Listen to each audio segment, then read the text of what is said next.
Good morning students. In previous class we discussed about some sources of water and what are the properties of water. Student, you know that water has no color and water also has no smell and taste. But water also don't have its shape its own. So water has no shape of its own.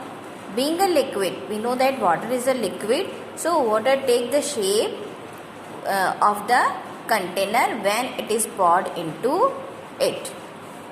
Our next topic is different form of water. Water is the only liquid that exists in a three form, and these are solid, liquid and gas.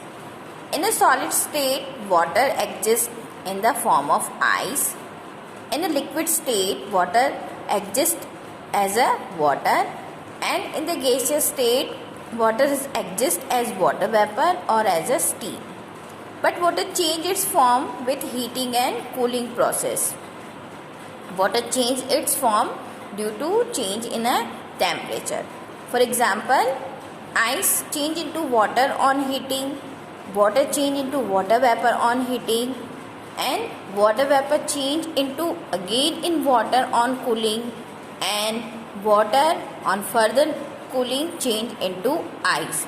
So water change its shape from the solid to the liquid, liquid to the gaseous, and gaseous form change into the water, and water change into the ice when we change the temperature.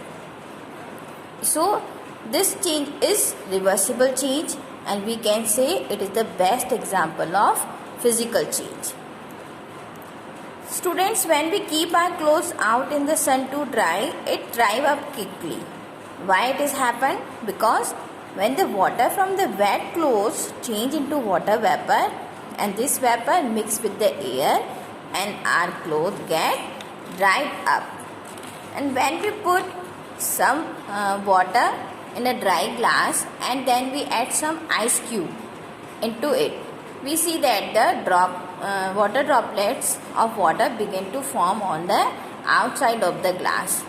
Why is it so?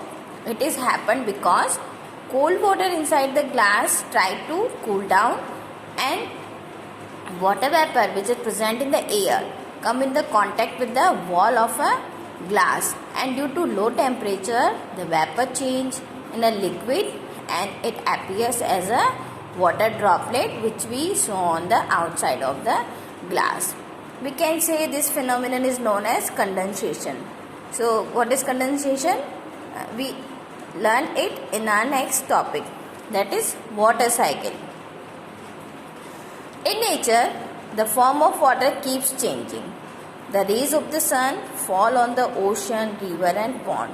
Ocean, river and ponds are water bodies. So the rays of the sun fall on these water bodies.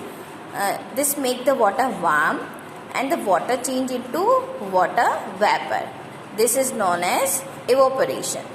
When the water vapor rise up in the air, they come in a contact with cool air and form a tiny droplets.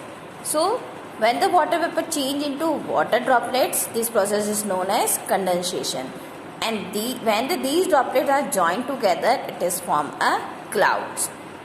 When the drops get too heavy, the clouds cannot be able to hold them, and then they fall down as a rain, and this process is known precipitation.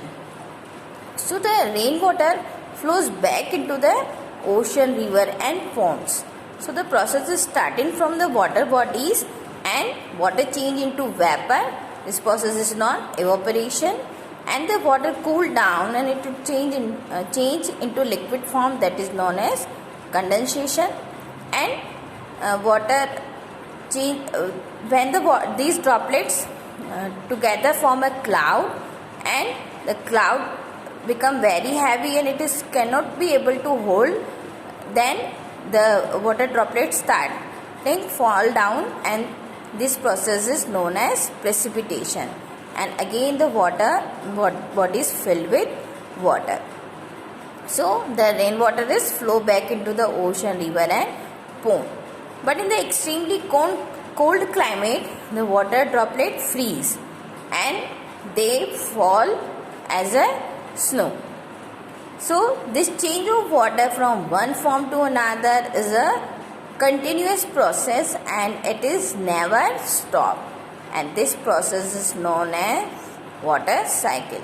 So the main process of water cycle is evaporation and condensation. So students, our chapter is complete. Read this chapter properly and try to find the answer of the question which is given in the book. Thank you.